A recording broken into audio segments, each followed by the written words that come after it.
What up, what up, what up? Welcome to another episode of NewOrleans.Basketball. I am your host, Raphael Rattler, joined by my fellow middle brother, Gary Money Rattler. What's poppin' with you, bro?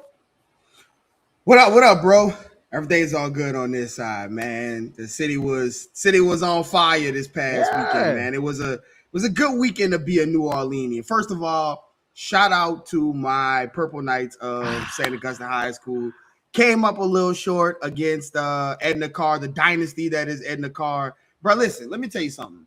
I was in the Superdome, right, on Saturday, and first of all, 34,000 people to come watch a high school football game at 3:30 in the afternoon on a Saturday in New Orleans when there's also second lines and stuff going on. It is wild, but it lets you know just how much this city takes its high school football very seriously.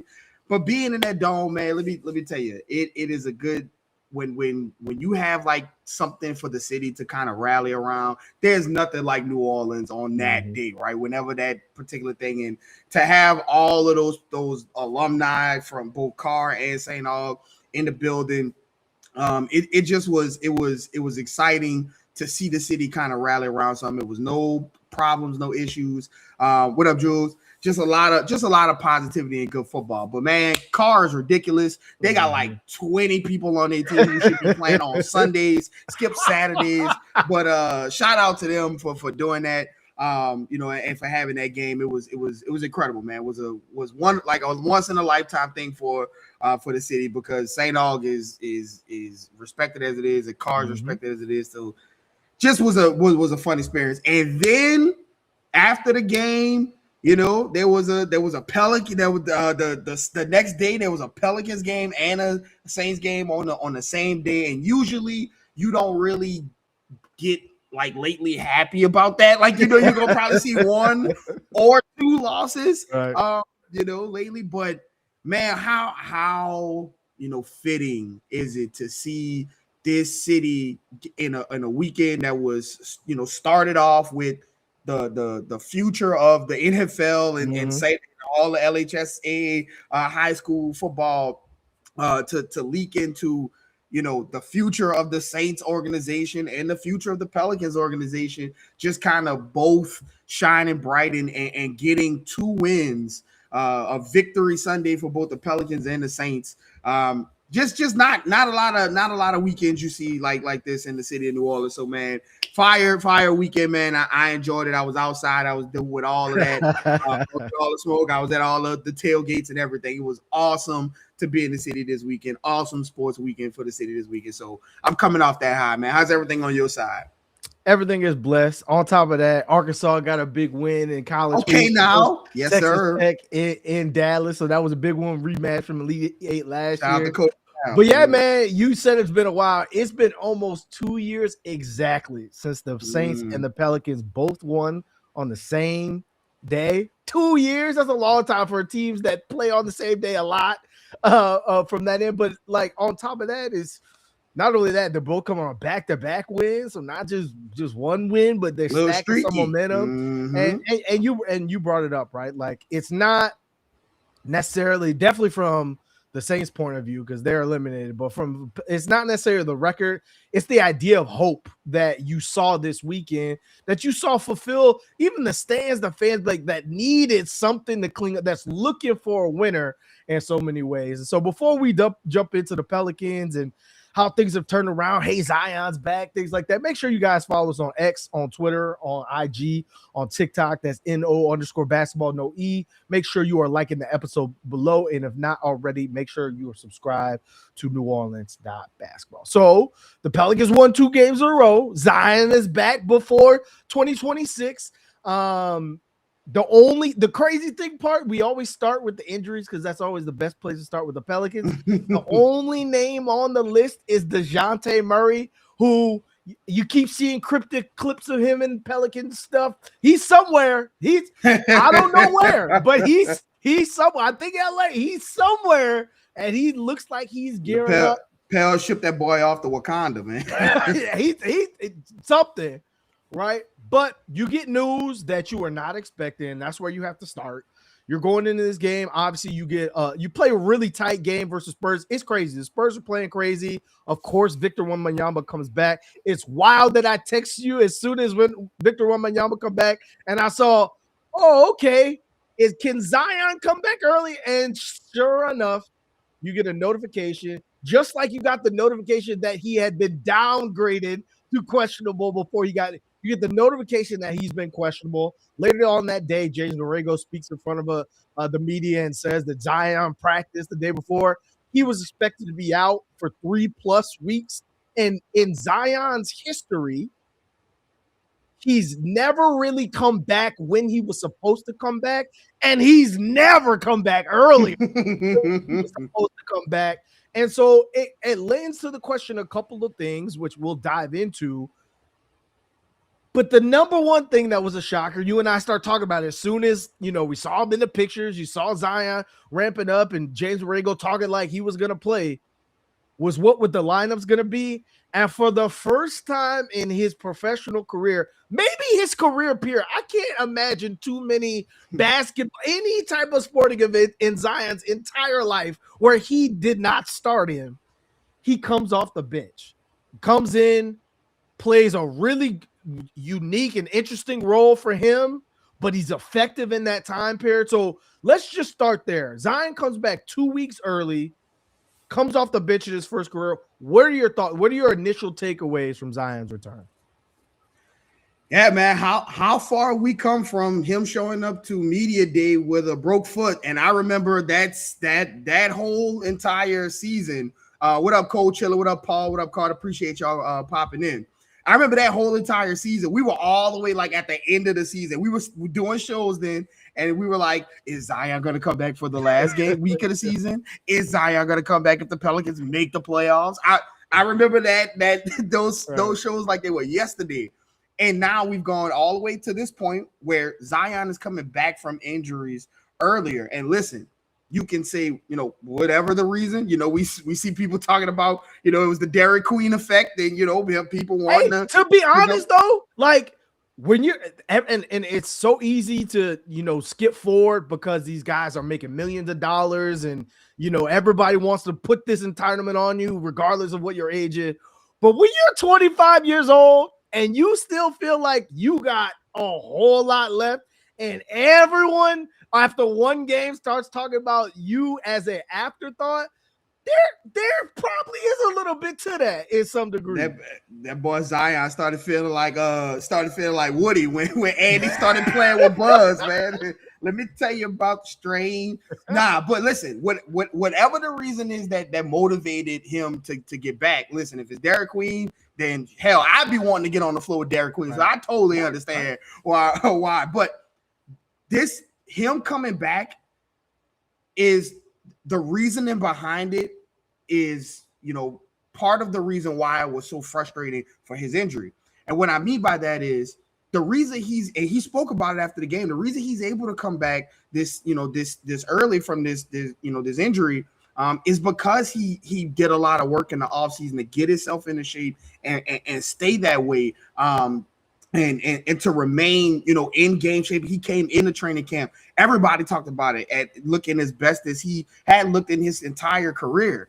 And that's what made this injury so frustrating, because all those other times you could say, oh, he came in overweight and, he didn't take it serious. This was a summer where by all accounts, he took it serious. And the fact that he still got injured was the reason why it was so frustrating, because it felt like you can't blame it on anything other than whether it's bad luck or just like he's injury prone. Like that's just who he is. But the fact that he did that work allowed him to come back early and allowed him to not, have to sit for time and time. And then, after 2 weeks, which we always get reevaluated and return to basketball conditioning. Now he comes off the bench again, a huge surprise, coming. But I thought about when they announced the starting five, I immediately tweeted about it. I said, listen, it's weird. It's probably his first time. It probably has a lot to do with the Pelicans and their abundance of caution approach, which they've been known to have over time, whatever the reason that they brought him in. But I'm not going to lie, I was interested to see a rested Zion against the second unit of a team that doesn't have a lot of inside presence or whatever it is. Like, I was interested to see that regardless, especially having a guy like Jordan Poole, who was also going to be subbing in with him. And the Pels had, whether it's for one game or moving forward, had one of the best benches in the NBA with Zion and Jordan Poole coming off of it. So listen, I think, you know, this is a good sign for Zion and a good sign for the Pelicans, because again, even in small sample size yesterday, like, you saw a lot of Zion and Derek Queen playing well together, looking, you know, and being subbed out for one another and kind of used in the same kind of, you know, kind of deployed in the same kind of way. Mm-hmm. And that's what we talked about on the last podcast about, could they play well together? Like, you saw it. Like, you saw the idea, you saw the passing, and AD mentioned it about having this many guys on the floor who can make special passes between what you call, you know, Derek Queen, who is already probably the best passer on the Pelicans team, and then, you know, and Zion, who is, you know, up there and used to be the best passer on the team before, you know, before DeJounte and Derek Queen got there. So it was good to see those guys kind of playing off together, and things. And you know, like Paul said, to have a guy, you know, buy in to you know, coming off the bench and saying whatever needs. Listen, Zion is still a prideful person. You know, he got a lot of stuff going on with him, but he still wants to be the best version of himself. So for him to be bought into like that, and you could kind of see it must have been a drill or something known, you know, a point that James Borrego kind of made to the team, because the second Zion got in, posted up, first two plays went directly to him. Because listen, you coming off the bench, but you're still a fulcrum, a big part of this offense to get him going. So I think, you know, having him buy into that and coming off the bench, but coming back early, it could only be a positive sign for the Pelicans and for Zion. And for whatever reason, what we like to say on here, by hook or by crook, him coming back 2 weeks early gives this team a breath of energy as they go into a stretch where they might be able to do some things as far as the win column goes. Lot to unpack here. So let's start here. So first of all, I agree with you, and I agree with Paul. Getting, you know, Zion to kind of buy into this role is huge. The other thing that this kind of lends to, and that's why, like, I'm not really a big hot take person, is it feels like Zion and the team are like on the same page. Like, you don't go from the piano guy to I'm coming back early from injury. You're telling me I'm coming off the bench. It's still a minutes restriction, but, and like Zion alluded to it, he was cool with the idea because it allowed him the ability to close in a way that like felt normal. Not like, oh, Zion, play these 3 minutes, but you got to come back because then we can only play you 3 minutes after. It felt like these are the sprints that you're getting in regardless, right? Like, this is the minute stretch you would be in. It's just now you're not starting the game in that way. Part of it, and I know a lot of people probably gravitated to this, was, hey, the starting lineup had been gaining some chemistry and gaining some momentum in terms of working together and some cohesion from that standpoint. And when you throw a supernova like Zion in there, like, you already saw it happen early in the season where the team kind of lost the momentum they had been gaining. And so then you're thinking, well, maybe bringing them off the list.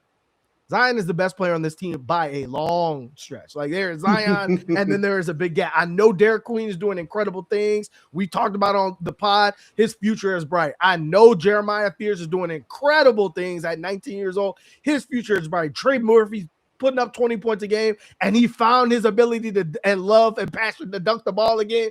I understand. There is a difference. Zion got in for 3 seconds, and in those 3 seconds, he turned around and scored 2 points, and the Bulls were like, what? Like, that is the type of polarizing talent that he has. And credit to James Borrego and credit to the Pelicans for being consistent.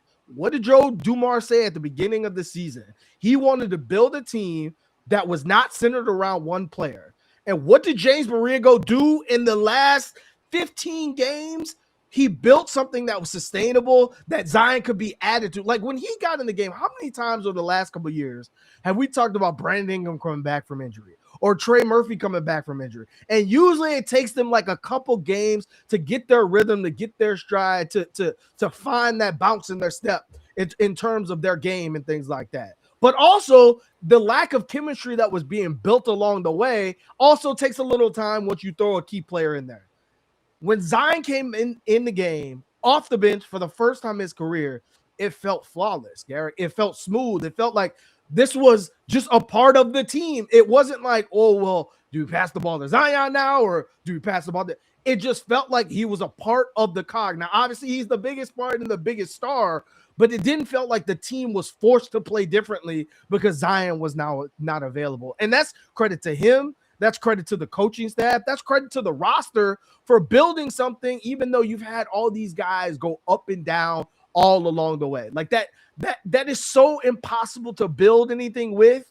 And the fact that you've been able to do it with your best pieces, Jordan Poole's missed more games than Zion after playing 82 last year. Like the fact that you've been able to do that, and now hopefully you're about to get another piece, and it looks like it's in sync. I think that's a credit to everybody involved, and it's a credit for them staying through it through some very tough time. Now, let's talk about the Pelicans. They've been playing better basketball lately. Like it's not just the win that they had versus the Bulls. It's not just the win that they had prior to. It's not even just the loss that they had to the Spurs, who were playing great basketball. They've had a lot of close losses to the Spurs, who are playing great basketball. It's the eye test. It's how the game is being moved. The ball is moving on offense. Players are moving without the ball, maybe for the first time in years, where it feels like there's constant motion and not just hand the ball, dribble, hand off, and then wait for 10 seconds and hope that something good happens at the end. It feels like things are going well with better health, better chemistry, better coaching, and better leadership, which we'll dive into. What are some things that are standing out to you as the Pelicans look like they're establishing a little bit more momentum in terms of who they want to be as a team?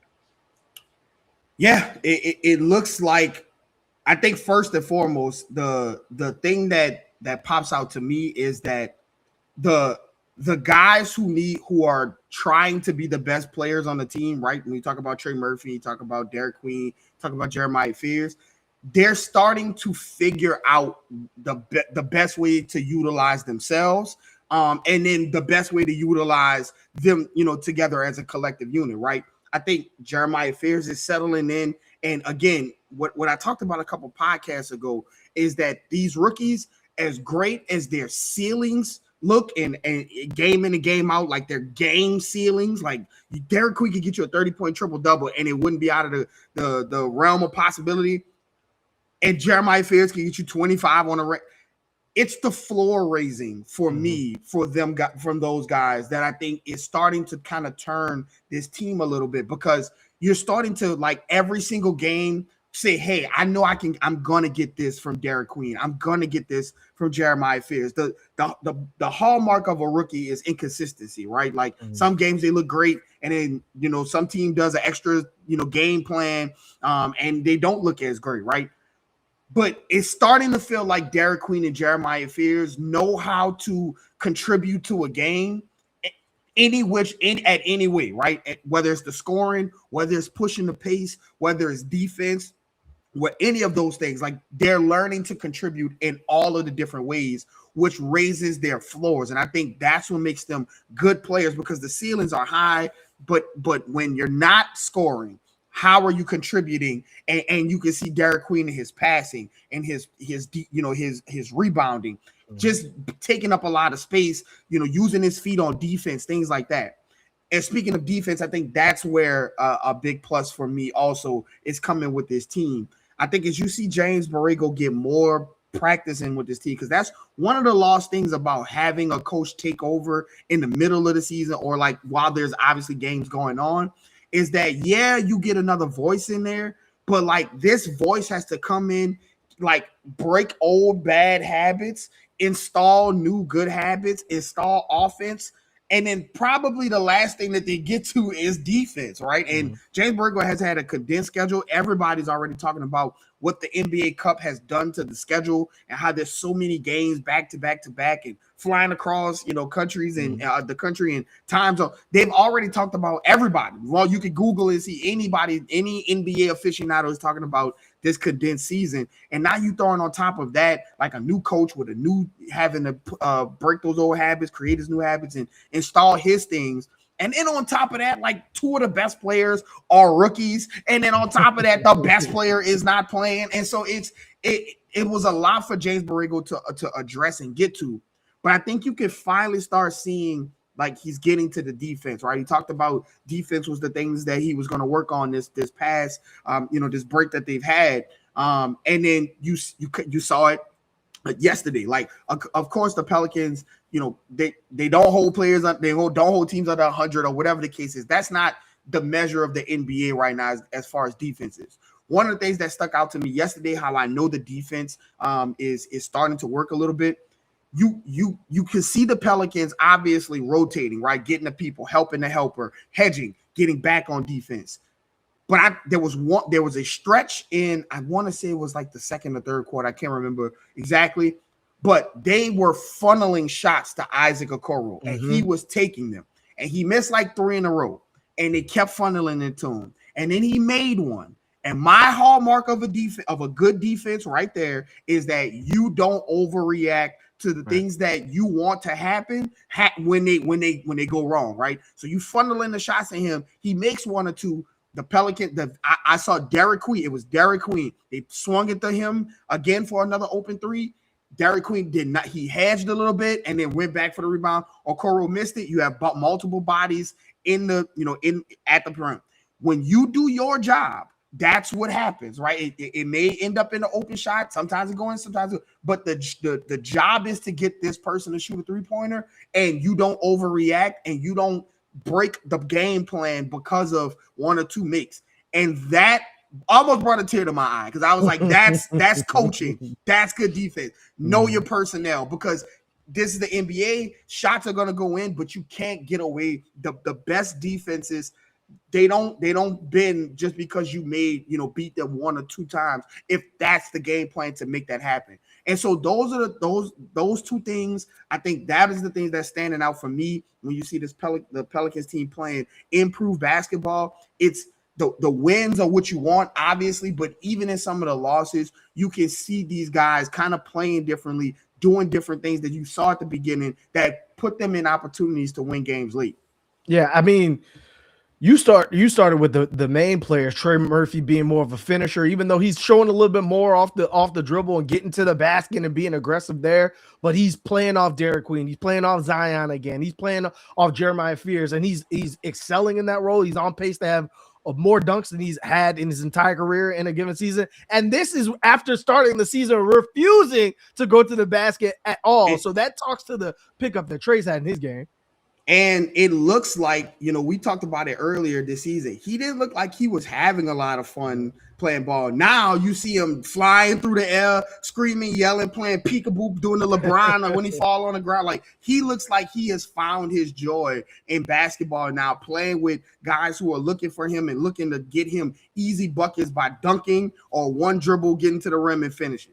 Right, but and it's not just him, right? Like, you can trickle that down to the role players. Sadiq Bey, he's like a quiet closer, right? Like, he's a quiet consistency offensive stabilizer is what I would call him. If there was a 2K tagline, offensive stabilizer, because every time the Pels go on one of them runs where it's like, which James Borrego was great yesterday with his timeout uses. Every time you were like, this is not going to be good, he used the timeout. But previously in games prior, every time the other team got on a strong run, about to pull away or about to get closer in the league, you'd see Sadiq Bey either take his mismatch to the post, get you a good 3-point look. You'd see him stabilize the team a lot of ways. That is a role. Like, every team needs someone who does that. We talk about Bobby Portis for all these years, not because Bobby Portis is about to give you 30 and 10 every night, but because there's certain things that he's going to bring to the game every single game. There are certain spots on the floor. If he gets there, it's a bucket. You're getting that with Sadiq Bey. When he gets his smaller matchup on the block and he turns the corner, he holds the shoulder, he's either going to score or get fouled every time. Like, every role player has that thing that they do, that move that they go, that spot on the floor and he has become that. Quiet as kept. Bryce McGowens is like that scorer off the bench that even when DeJounte gets back and even when, like, he's become that scorer off the bench that Jordan Hawkins has yet to achieve, right? And it just isn't there yet. And he skipped some guys on the roster. Like, you really got to ask your question, like, How many spots in the rotation did he jump? Because I think it's more than one, which we'll get to. Jordan Poole missed all that time. All these guys, Jeremiah Fears blows up, Derek Queen blows up. He comes back and he fits seamlessly into what you wanted Jordan Poole to be. Not the starting point guard, but a scorer off the bench, a guy who can play alongside some of the other gravity that you have on the right, and he's fitting into that role. So it's not just the wins and losses, it's the overall outlook of the team. Now, something that stands out and, this talked about every game, and I wanted to get your take on it, is that the Pels are still not a three-point shooting team. I said before the season they weren't going to be a three-point shooting team. Just look at the roster. They're 27th in three-pointers attempted per game. And every game you're like, well, the Pels can't get doubled and tripled and quadrupled at the three-point line. But then you look at the score and be like, the Pels at 120, the Pels at 130. Like, they're having high 80s points in the paint every game. Like, in the last 10 games, they're the number 3 scoring team in the NBA. So then it's like, well, I know the numbers tell you that the three-point line, you have to at least shoot a certain amount. You have to at least make double digits, 12, 13 every single game. But, like, if you look at the Pelicans roster, outside of Trey Murphy and Sadiq Bey and Jordan Poole, like, Jose Alvarado's improved his three-point shot. Bryce McGowan is shooting 52% from the three-point line, things like that. But, like, that's it. Everybody else is like a opportunistic three-point shooter. That's it. Everybody else, Jeremiah Fears, Derek Queen, Zion Williamson, all these guys are best at the rim, and so they're playing to their advantage. So what are your thoughts on that? Like, obviously, yes, you have to get more threes up. You have to do it just to keep the floor honest. But what are your thoughts on the Pelicans finding a different way to slice the apple?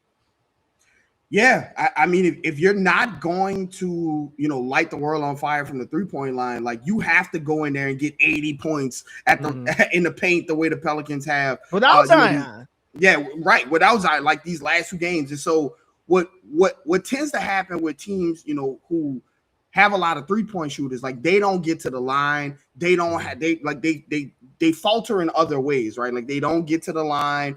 They don't get into the paint a lot. They get into the paint, but they looking to spray out for shooters, right? And obviously the Celtics have shown you like that. Even now this year with Tatum gone and Drew gone and all those guys, they still getting up the threes and winning, in a way, and that's how they're winning. So, like, they've shown you that is the way, that is a way, and probably the most centric way right now to win games, right?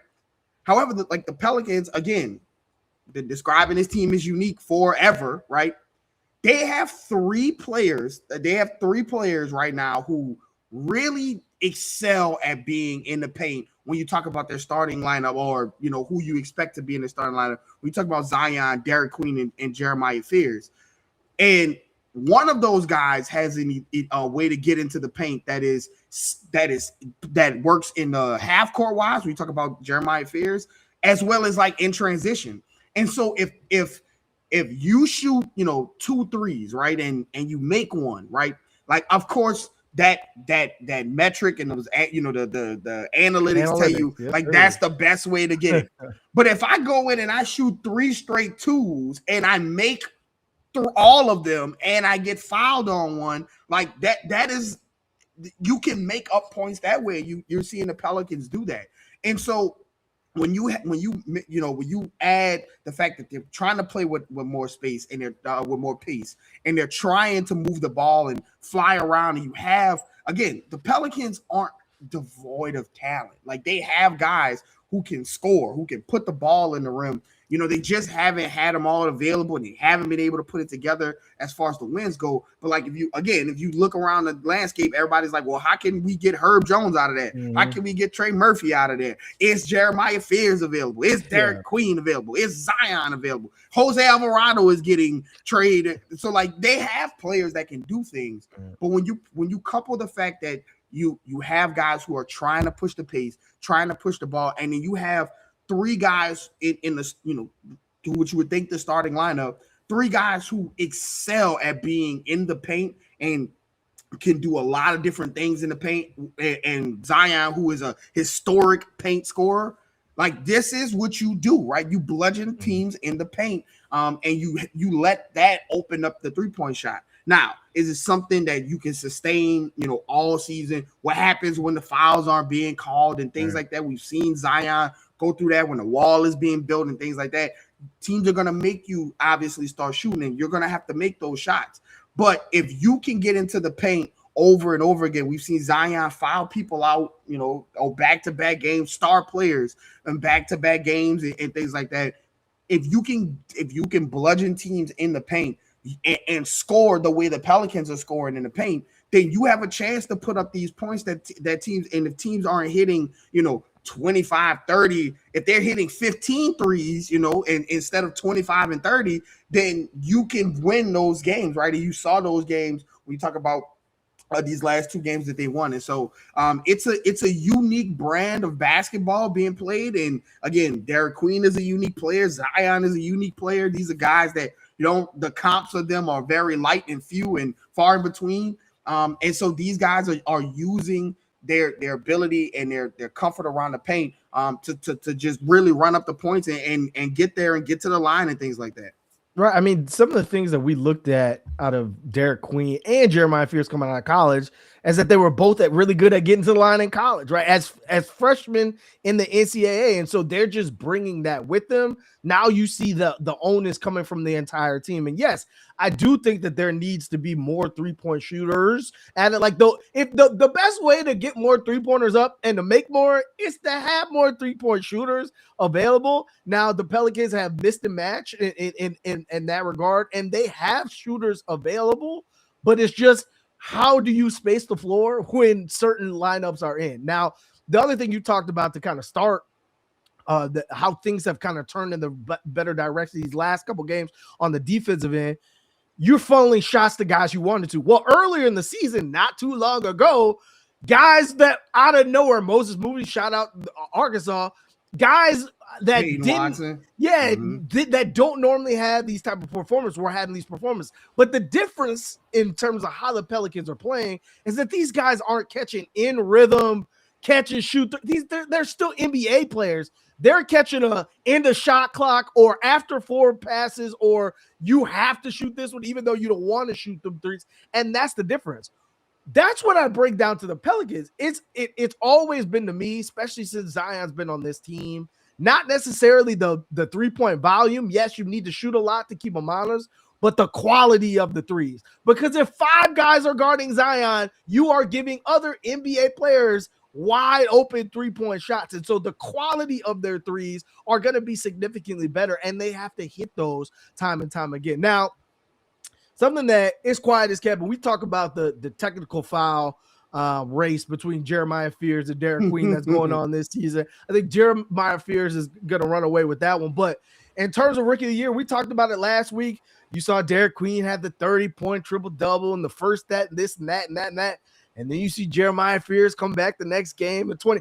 Man, I think that they have like a silent, hey, I'm trying to get like you. I'm trying to get like you. But they got like a silent, I'm trying to win Rookie of the Year on the same team. I think that's healthy. I think that's good. That only good things can come from the Pelicans, because it's not like they're forcing themselves to the trophy. They're playing within their games to show, okay, DQ, you had this game, I'm going to go have this game. And so I think that's something to keep a really close eye on and something that's really good for the Pelicans.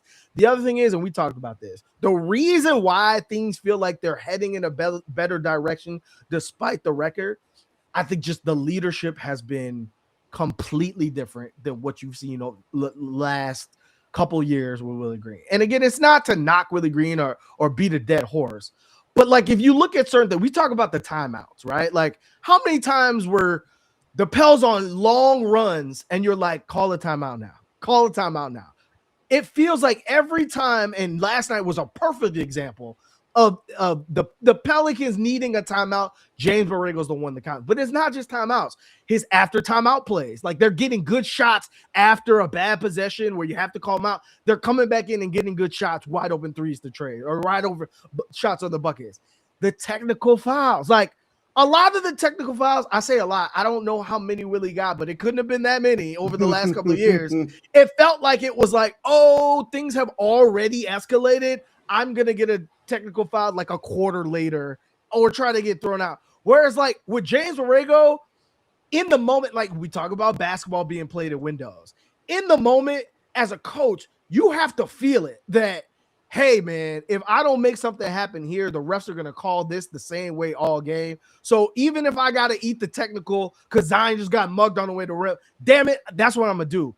They're timely, Garrick. Like the efforts and the responses are timely so that it fits within the flow of the game.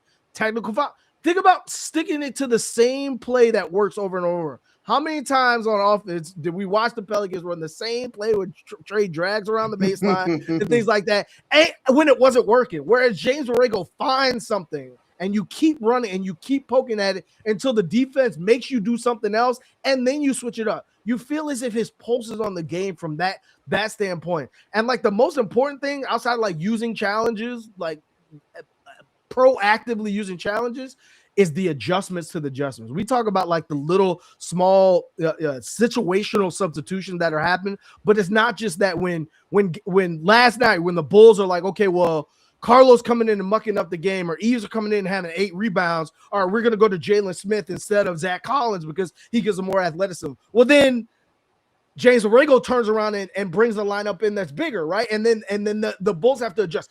Those type of small things just feels like you're getting more from James Borrego. What have your thoughts been just on the leadership in terms of how it feels like things are coming together a little bit more?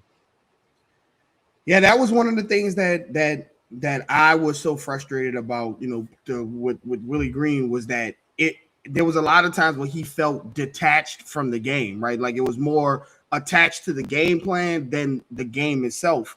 And when you're coaching, like you have to be able to be fluid. You have to be able to change things on the fly. You have to be able to scrap things. You got to be able to come up with things. Like you got a lot on your plate. And so when you're sitting out, watching a game, and you look at like we talked about like Zion or Trey starting the game off with 10 points and then the 6-minute mark hit, and don't worry about if he's 4 for 4 and rolling. Right. You got to come sit down. Where it's like, well, no, you kind of got to let that guy stay in and like let him run a little bit and play. And not be so attached to that game plan about getting that person out right now. You don't get a lot of that with James Borrego, right? Like guys are playing, and if they have it going, like he leaves them out there, right?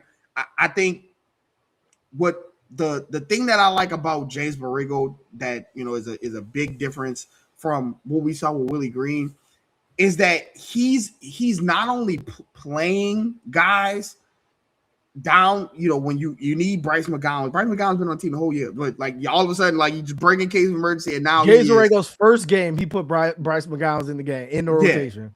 Yeah, and so like he's playing those guys, but what he's also doing is empowering guys.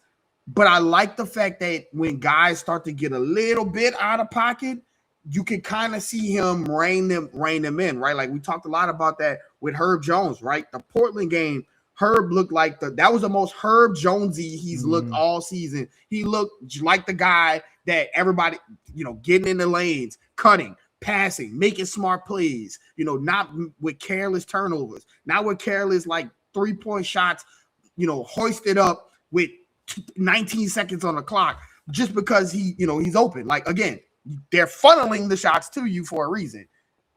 Yesterday, Herb came out and I texted you. I said, Herb looks like he's going back to shooting those threes, those early shot clock threes and things like that.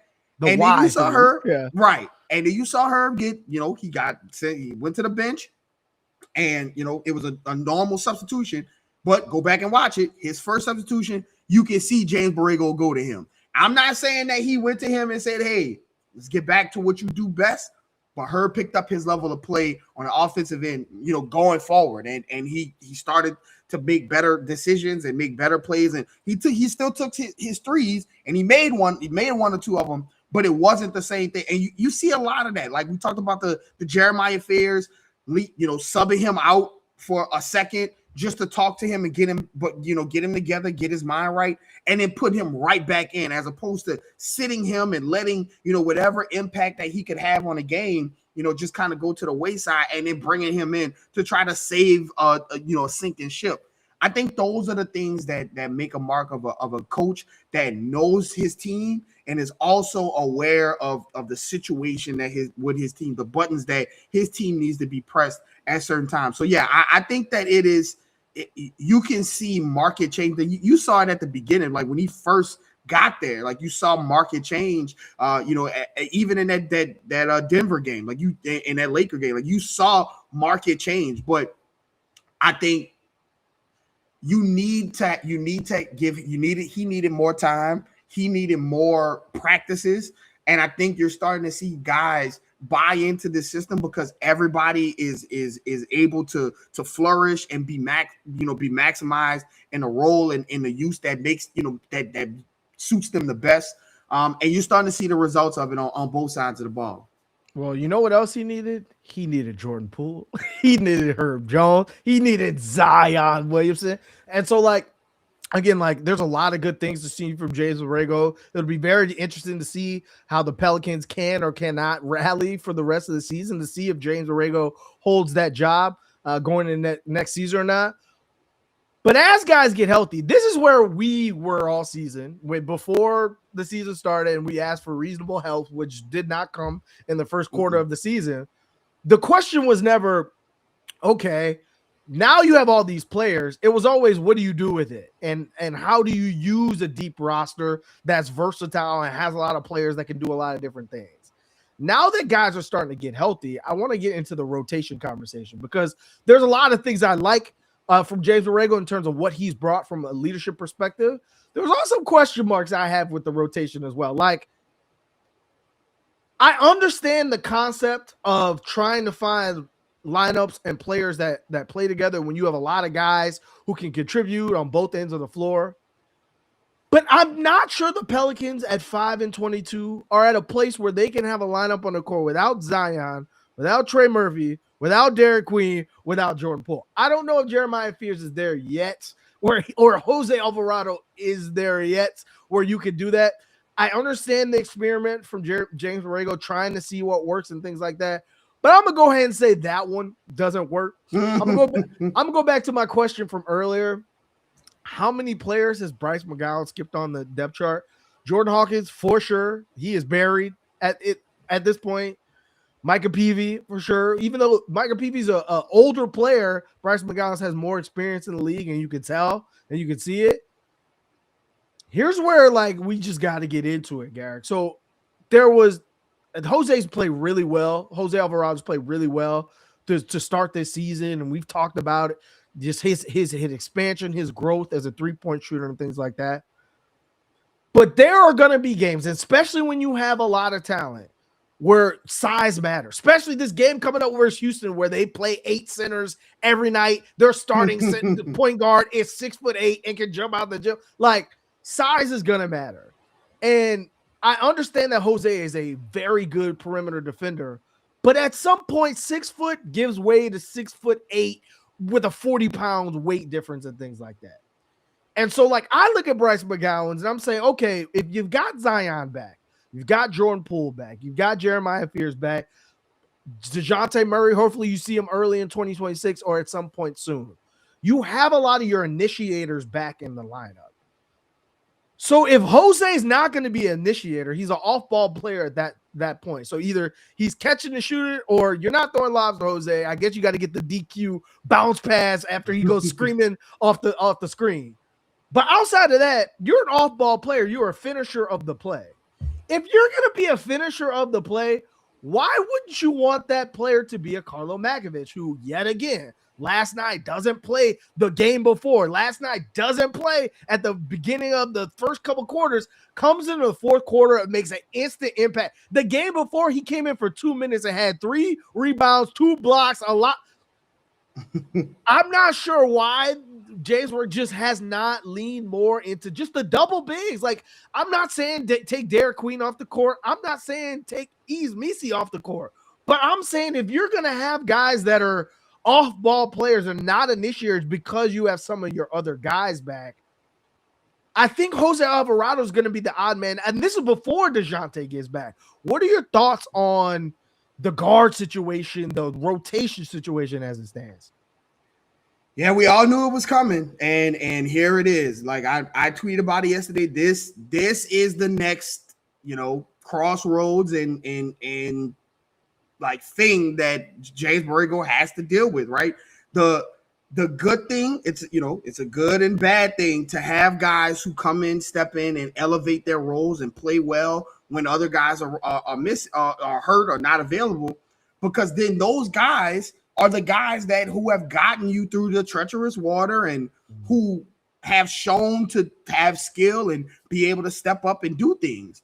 The problem is that you got guys who not only, are better players, but like you're also paying those players. So like those guys, you have to get some kind of return on things. That goes to my question that I bet you if you gave Jose Alvarado some true serum and was like, if you knew that you was gonna be the first guy off the bench taking the last shots, I guarantee you wouldn't have took that contract. I bet I'm willing to bet. But yeah, so like you have to put those guys out there. And so now you coming up to a situation where guys are coming back. And like you look across, I said it yesterday, like DeJounte hasn't played. You're already seeing less minutes from Eves, less minutes from Sadiq Bey, less minutes from Bryce. Like just yesterday, less minutes from Bryce McGowan, who literally had the game of his life, the game before yesterday. Like you're already seeing less minutes from those guys, and then DNPs from from Jordan Hawkins and Micah Peavy. Like you're already seeing guys not playing. And now you're going to be bringing DeJounte back, who, yeah, he's probably going to come off the bench as he comes back. But, like, at some point, DeJounte is not going to just be like, hey, I'm just going to sit around and be off the bench the rest of the season, the rest of my time here. Like there are two all-stars on the roster. One of them is named Zion Williamson, and the other one is named DeJounte Murray. Exactly. So, like, he's going to want to come in and, if not, play, like, really big minutes. And you literally brought DeJounte Murray here to close games for you. And so that in of itself is going to be, Zion's not going to come off the bench every game. And so, like, he's going to be back in. So, like, you're already seeing, the situations where, guys are not going to be getting playing time. And it's going to be guys who have had really good games for you, who can come in and do things. So this is where being a head coach, this is where, you have to balance the maximizing your rotations, like you said, not having lineups without, one of those guys on the floor, and, at least one, maybe probably two of those guys, and want to maximize the amount of wins and the amount of time you get with your best players together. But also, like, this is the New Orleans Pelicans, baby. You're going to need to come back at some point. I promise you that. Like, you're going to have to be able to be ready and step in and step to play. And so, like, this, you're going to have to balance that, because you can't lose, the confidence and the skill set that these guys have gained through playing, without Jordan Poole, without Zion, without, some of these guys who've been missing. But also, like, you can't just throw them out there in weird lineups just for the sake of playing those guys. And so this is where that balancing act is going to come, where you're going to have to maximize, find that perfect harmony between maximizing the lineups and keeping guys ready to play. I think James Borrego is the guy to do it. If you can talk Zion, and I think, Zion showing that leadership of saying, hey, listen, the starting lineup has been doing their thing, I'll come off the bench and that'll make sure I close. If Zion is taking a step back, and not starting, like you can't look at all these other guys and be like, oh, you guys can't do, take a step back as well. But it's these guys are pros. They, they want to play, they want to be on the floor. And so you're gonna have to balance that make that balance. And I think it's gonna be difficult, because you could see guys like, like, I'm sure Jordan Poole didn't think he was coming to Pelicans to come off the bench. And since he's returned with James Borrego, he's coming off the bench. And to be honest, Garrick, I don't think there's a plan for him to be in the starting lineup moving forward. Yeah, I mean, look, you had to have Derek Queen and Jeremiah Fears in the starting lineup because of emergencies or putting out fires. And they have not done anything to say, hey, we need to take those guys. If anything, they've solidified themselves as starters. But at the same time, like you got Yves Missi at center, you have DeJounte and Jordan Poole at guards, and so like you have guys who are tripping at the bench, and that's not even getting into Jose and Carlo, like guys behind it. So it is a good problem to have until it isn't, right? Until guys they start wearing it publicly. But it looks like this locker room has an understanding. Seems like a lot of guys that want to compete and try to turn this thing around. And I think the guys are just going to have to understand the roles and understand that every night is not going to be your night. I think it's going to be very interesting because I think this in particular, this section of leadership is an area that Willie Green really struggled in. You saw it time and time again. You saw veteran after veteran take too long to make that adjustment. I think this is going to be one of those, okay, James Borrego, now you got all the pieces. Can you make the tough decisions? You don't have to look far. Like, yeah, you can look at Zion and say Zion stepping up. Whatever it takes to win. You see it physically. You see it from a leadership. You see it vocally in terms of what he's doing in the locker room, things like you're seeing all those things. So, yeah, everybody else has to follow. But look at the damn champions, Garrett. The Thunder every night roll out 11, 12 guys that some nights you're going to play 25 minutes. Other nights you might not play. Some nights you're going to play 15. Some nights you might get 5. And each guy is always ready for the moment. I'm sure each one of those guys deserve more minutes. And other teams are like, yo, can we get Case and Wallace to start for us? Like there are plenty of those things that exist for them. But that's what a good team does. And again, the Pelicans are 5-22. But that's more of a mirror of the lack of these guys being available. Now that they're available, what do you do with that? And so your next test, and I think this is, I want to call it a litmus test, but I think this is a more real day because like most of the Pelicans wins already have been off Eastern Conference teams that have not been doing well, got one over the Mavs before they started getting going, things like that. Now you get the Rockets, who are Western Conference contenders, been playing well. They're getting in a little rhythm. They're a much bigger team. What have we talked about with the size? With Zion, without Zion, size has given the Pelicans problems over the years because if Zion was at the 4, you're undersized. If Yves or Carlo as rookies or Derek Queen as a rookie is at the 5 and they've got Steven Adams, they've got all these bigger grown-ass men against it. That makes it hard for teams that don't shoot a lot of threes and a lot to get to the rim and things like that. And so these are the type of games where it's like, okay, chess match. This is what we do well. This is what you do well. What's going to give way? What are some of the other things you're looking for out of this Rockets matchup? Yeah, you're going to have to play a lot in transition because, I think if you try to go in there and try to bludgeon Steven Adams and Clint Capella and Alfred Seguin, I don't think, and Amen Thompson and Tyree Eason, you're just not going to be able to bludgeon them the way you did like a Portland team without any centers. And yesterday against the Chicago team with like Vucevic starting. Right. I think this is going to be one of those games we just talked about where, like, you're going to have to maximize Carlo. You're going to have to maximize Derek Queen, Yves Missi. Like, you're going to have to put those guys out there because Houston is literally on one of the, like, greatest offensive rebounding streaks, like, in NBA history. Like, they're going to be one of the greatest offensive rebounding teams in NBA history. And so if you get out there and let Steven Adams plant his 2 feet and get his spot on the boards, and he can beat you by himself with just tapping the ball up and things like that. Like, he can get you down in a deficit before you even realize what's going on. And so the best way to do that is to get out in transition, play with a lot of speed, and get into the paint before those big guys get down there and before they can get there. Because where the Rockets beat the Pelicans in size, the Pelicans can beat them in speed, right? If Zion is flying down the floor, he's faster than Steven Adams. Get down the floor with Jeremiah Fears. Don't be snake dribbling trying to say. Get down the floor, get to the rim, and play those offensive boards before those guys get down there and able to beat you up.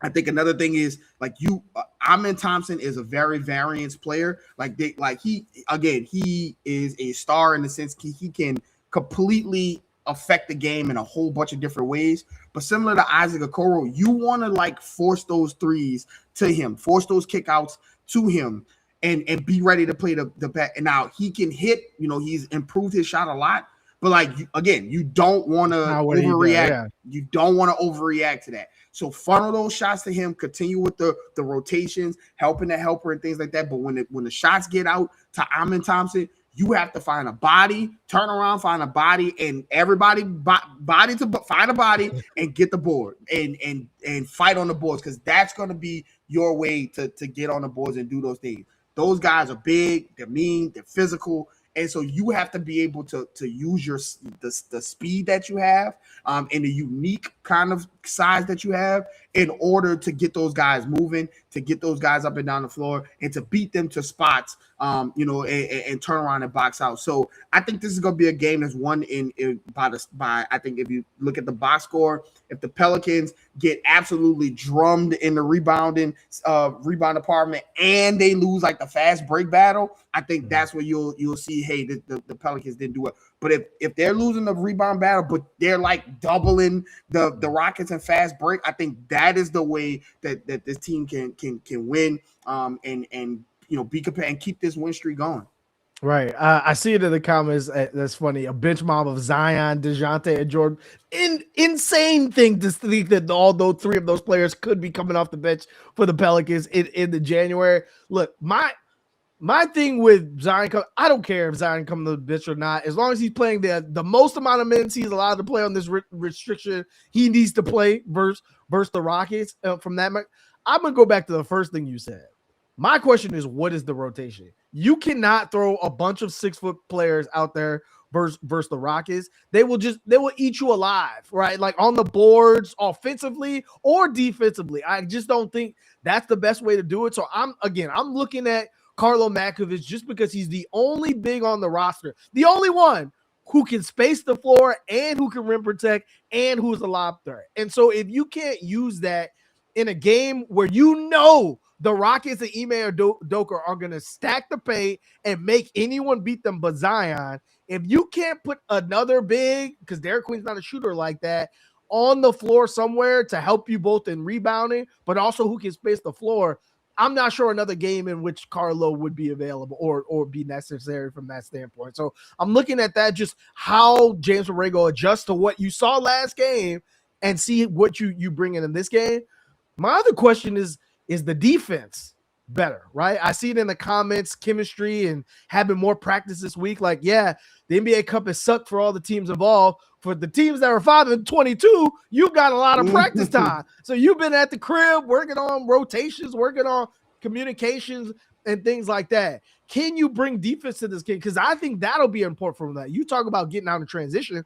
You can't get out in transition if you don't get stops. And so if you get stops on a Houston team that, yeah, you got Kevin Durant, yeah, you got Jabari Smith, but like outside of that, like Reed Shepard, he's had some good games, but like outside of that, you should be able to play aggressive, play your style of defense that you want to play. I've said from the beginning, if the Pelicans are going to be good at this year, next year, they have to be good on the defensive end, because that's why you have a team for the athletes that can get the rim, because you're good on the defensive end and can get out in transition. But it starts with getting stops. And so if they can be a half of what they did for the Bulls, that was the best defensive performance all season versus the Bulls team that is known for scoring in the last 2 years. That's what they built their team into. That was the best defensive point just from a communication standpoint all season long. If you can build off that versus Rockets team at home with Zion and get some momentum, if you win this one, Garrick, I think this one gives you a little bit more momentum than maybe the first two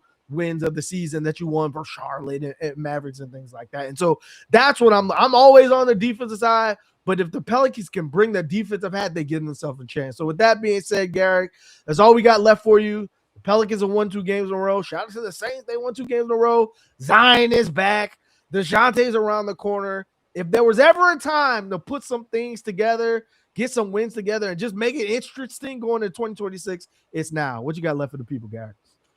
Yeah, as always, you never know what people are going through, so give someone a smile today. The tide is a-changing. It does feel as though the Pelicans and like you said, the Saints are finding some things. It took a long time, but I think the Pelicans for sure, as guys start coming back, and they get more practice time like we talked about, they'll be able to figure some things out. And listen, They played a lot of those teams early that we were like, why won't these, why won't we? Where are the Pelicans easy games? Right. Where are the Wizards? Instead of these Western Conference games. But so like those games are gonna come. So as these guys get healthy and hopefully knock on some wood somewhere, find all the wood you can knock on it, they stay healthy. This would be a time for the Pelicans to really test themselves against this Rockets team and then see what they can do moving forward. What up, Paperboy? So with that being said, as always, follow myself at Garrick_Rattler. Follow my brother at Raphael_Rattler. Follow the page at NO_Basketball, no E. That's on Twitter, X, Instagram, wherever you get your social medias. Most importantly, subscribe to NewOrleans.Basketball, and we'll see you guys in the next one.